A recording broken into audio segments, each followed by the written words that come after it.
One Piece Chapter 1159, The Island of Destiny, is about the beginnings of the God Valley incident. We see the players Rox, Roger, Garp, and we see how big of a role Shaki played in this battle. But most of all, we get a big revelation on Rox and Blackbeard's lineage, one they may completely change how we view those characters. We got one of the greatest chapters I've seen in the last few hundred chapters, and Oda has been on a heater ever since he started this flashback, so let's get right into it. We start the chapter off at the island of Hachinosu 39 years ago from the present. We find out that Shaki has been kidnapped from Pirate Island and some of the Rox pirate members were killed in the process. The Rox pirates are all in shambles. They don't quite understand how something like this could have happened under their nose. Rox and Whitebeard are completely dumbfounded. In a matter of hours, she was abducted with no trace left behind. And Roger is also furious that Rox let this happen right under his nose, and he vows to take him out. Rayleigh is visibly frustrated that his girl was taken from him. But it's not just them. The entire world at the time was shaken from this news, with people falling into despair, and even the world economy was affected by Shaki's disappearance. She was really the queen of the world.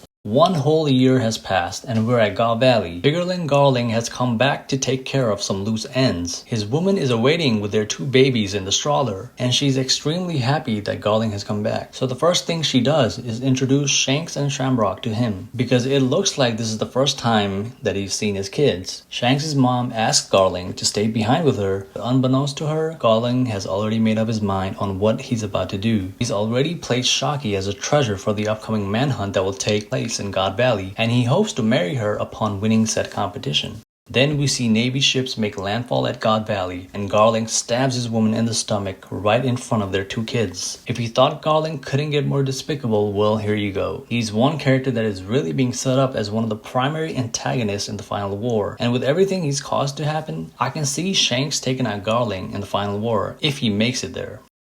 But you see Navy soldiers infiltrating and surrounding the island, and they've been given orders to use tranquilizers to subdue the people resisting. Their primary goal is to capture the people, and you see one Navy officer questioning the top brass, being like, why is such an operation even taking place in the first place? And the commanding officers are like, it's a training exercise, why are you even questioning our orders? And this new trainee is astonished by how they're treating regular ordinary civilians, and wouldn't you happen to know it, this Marine trainee is none other than Monkey D. Dragon. Wow, Dragon was really in God Valley, and I think this was when he first realized what a shady organization the world government really was and how they operated. And seeing this, perhaps he realized that he couldn't effectively liberate people from their afflictions by simply being a Marine. Thus, he started the Revolutionary Army. In a Navy ship, we see slaves being transported, and we see that some of them in the ship were Ivankov, Guinea, and Kuma. It looks like they're using informants to sneak information in and out of the ship. The other slaves in the ship, however, don't like that Ivankov is secretly using informants, but Ivankov is like, do you really not want to find out where we're being shipped to? One must put an effort if they want to be saved. We're not going to just stumble upon a miracle, they say. And Kuma is just sitting there pleasantly surprised that there are some of them who are still not giving up hope and looking to be free. Their fiery spirit burns onwards and upwards. Next, we get a surprise appearance of Big News Morgans in his younger days, where he's extorting the Cyberpol Bureau of money by withholding the news of Shaki's whereabouts and the takeover of God Valley. He blackmails the agents for some money, but in his mind, he already knows that he'll leak the info to the Rox pirates anyway. So the Rox pirates find out about where Shaki is held, and for many of them it's a sigh of relief, because at least they know now that she's at least alive. So we have all the crew just excited and joyful finding this out. But you see Wang Zi disgusted because he was the one that ratted the location of Shaki to the world government. So he's like, are you sure that this source is trustworthy? Can we really follow this? They learn the details about what's taking place in God Valley. They find out that their beloved Shaki is serving as a prize in a manhunt tournament, which even surprises Whitebeard. Whitebeard thought the concept was merely a myth, so even he couldn't believe that the world government did something like this.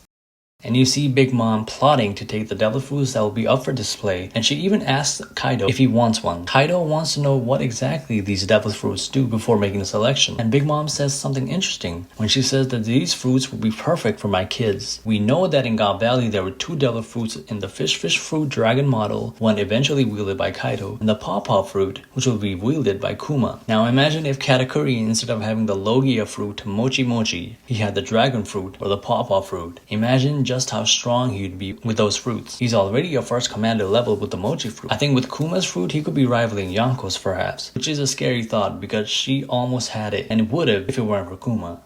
But anyway, hearing this news of Shaki's whereabouts, Rox only wants to do one thing, go in there and save her, even though he knows it's likely a trap. And Roger is saying the same things to his crew. They have to be the ones to go to God Valley and save Shaki. And Rayleigh is of course motivated to get his woman back. And with Roger heading to that island, Garp was bound to head there as well. So it's funny how Morgan's leaking that info led to Rox heading to God Valley, which led to Roger heading there, which led to Garp heading there also. It's like fate demanded these three legends of the era to mobilize and intertwine at God Valley. And later we find out that Dragon is there as well. It really feels like every major player of the current era was there, and the events that took place there shaped the 40 years after on.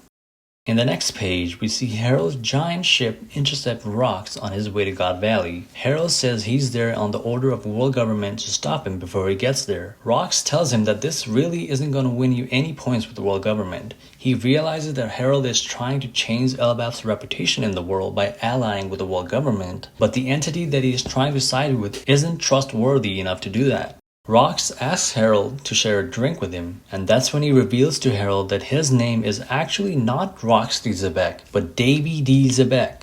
Davy is the name of a clan that the world government has tried to cover up for a long time, and they're believed to be the descendants of the legendary pirate Davy D. Jones. The Davy clan have been persecuted by the world government for decades, it seems, so much that their members had to survive in the underworld trying to eke out a living. And that explains somewhat how Zebek grew to become the man he was, there with those radical ideals. But something changed for Zebek. 2 years ago, he had a kid, and to ensure that they didn't get in the crossfire because of his doing, he sent them to his homeland and told them to get help from the Davy clan. God Valley is actually the home of Zebek, Blackbeard, and the Davy clan. And that is what Garling found out when he first visited the island, and why he had children with one of the women there. This could mean that Shanks and Shamrock are also a Davy, which probably means that Blackbeard and Shanks in some way, in some convoluted and distant line, could be related to each other, which is pretty insane. And even if they aren't related, I think their mothers could have known each other and have had some kind of relationship. So there's a hint of tragedy and irony when we see Blackbeard and Shanks on opposing sides in the current world. And this will surely be heightened if Shanks gets killed by Blackbeard before the end of the series. But in any event, Garling and the elders wanted to capture God Valley so they could take out the entire Davy lineage. But Zebek is saying that the Celestial Dragons didn't plan on having him there. He feels as if fate is pulling the strings to bring him to his hometown.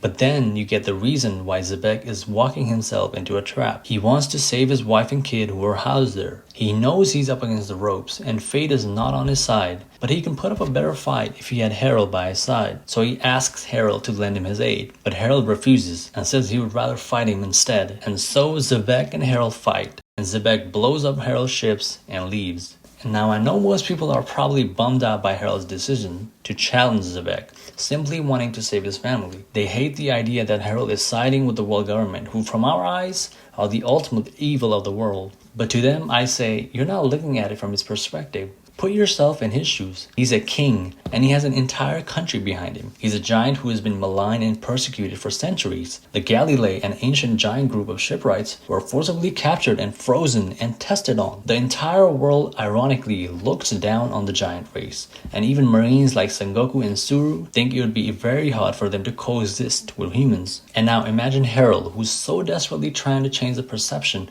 and standing of the giants around the world, allying himself with a horrible criminal like Zebek and their pirate group. Imagine how that would look not for him, but for his people in Elbaph. He just couldn't risk that being his legacy, so this was a no-brainer choice for him. The world government may be a shady organization, but they also do good in the world by establishing an order in the world. They do good which we cannot see. The average Marine is making a positive impact on the world, but of course from the reader's point of view, they will think that all of them are no good tyrants. But it's not so black and white, and that is why Harold made a stand. Back to God Valley, we see the tear gas affecting people as they cry their eyes out for help. And the narrator provides some exposition. We find out that every 3 years, the Celestial Dragons pick an island with abundant resources and affiliated with the world government, where they host a manhunt, slaughtering all of the natives. And finally, we have arrived at the God Valley incident. We see Shaki presented as the grand prize of the event in front of the many celestial dragons, and every one of them is thirsty to get a piece of her. One of them even commands Saint Somers to bring her into the Somers family, but Garling lets him know that he intends to make her his wife. And we also see Gunko there, which is cool to see because these guys are who we are currently dealing with in the present time on Elbaf. But then we see Dragon witnessing a young woman bleeding out, and she tells him to get her children and get off the island and to not let him have them. This is likely Shank's mom, and she's likely talking about Garling, which means Dragon was the one who saved Shanks and Shamrock from Garling's clutches in God Valley. But I want to know why Garling just left her after stabbing her. Why didn't he finish the job, and how did she make it to this place while bleeding out? And did Garling just leave his kids on the stroller, or did he take them someplace safe? I want to know where exactly they are when Dragon finds them. But in the next page, we see another Davy. We see a young Blackbeard and her mom. She tells her crying baby, "Come here, Teach, it's alright. You have to live through this." And judging from her shackles and the bars in the background, they're locked in some kind of jail. It looks like the Holy Knights mobilized to capture and lock away the remaining members of the Davy clan in preparation for the manhunt. So the Celestial Dragons announce to everyone that they not only have a buccaneer slave in Kuma, but also the Davy people who have been missing for 800 years.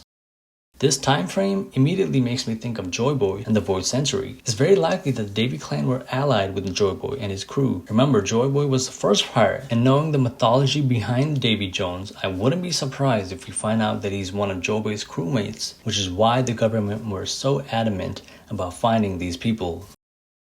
So many revelations were made in this chapter, so many players all in one place, and so many questions running through my mind. Guys, let me know what you all thought about this chapter. Did you like it? Did you not? Rate it in the comments down below. Like and subscribe. Turn the bell notification on to get updated instantly for new uploads. And I'll catch you all in the next one. Much love and peace.